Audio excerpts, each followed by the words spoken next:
যাদ ইবনু সাবিত রাদিয়াল্লাহু আনহু হইতে বর্ণিত, তিনি বলেন, একদিন রাসূলুল্লাহ সাল্লাল্লাহু আলাইহি ওয়াসাল্লাম বনী নাজার গোত্রের একটি বাগানে তার একটি খচ্চরের উপর আরোহী ছিলেন এবং আমরাও তার সাথে ছিলাম।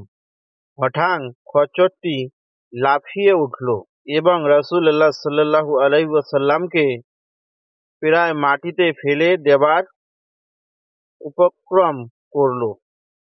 দেখা গেল সামনে ৫-৬টি কবর রয়েছে। তখন তিনি সাল্লাল্লাহু আলাইহি ওয়াসাল্লাম বলেন, এই কবরবাসীদের কে চেনে? এক ব্যক্তি বলল, আমি। তিনি সাল্লাল্লাহু আলাইহি ওয়াসাল্লাম জিজ্ঞেস করল, এরা কবে মারা গেছে? সে বলল, শিরকের যুগে। তিনি সাল্লাল্লাহু আলাইহি ওয়াসাল্লাম বলেন, এই উম্মত তথা কবরবাসীরা তাদের কবরের পরীক্ষায় পড়েছে, শাস্তির কবলে পড়েছে। তোমরা মানুষকে ভয়ে কবর দেওয়া ছেড়ে দেবে। এই আশঙ্কা না থাকলে আমি আল্লাহর কাছে দোয়া করতাম তিনি যেন তোমাদেরকেও কবরের আযাব শোনার, যে কবরের আযাব আমি শুনতে পেরেছি।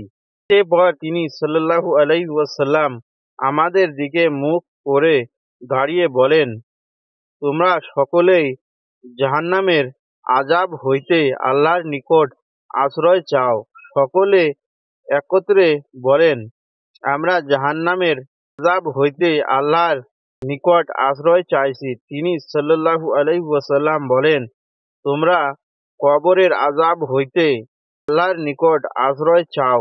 তারা সকলে একত্রে বললেন, আমরা কবরের আযাব হইতে আল্লাহর কাছে আশ্রয় চাই।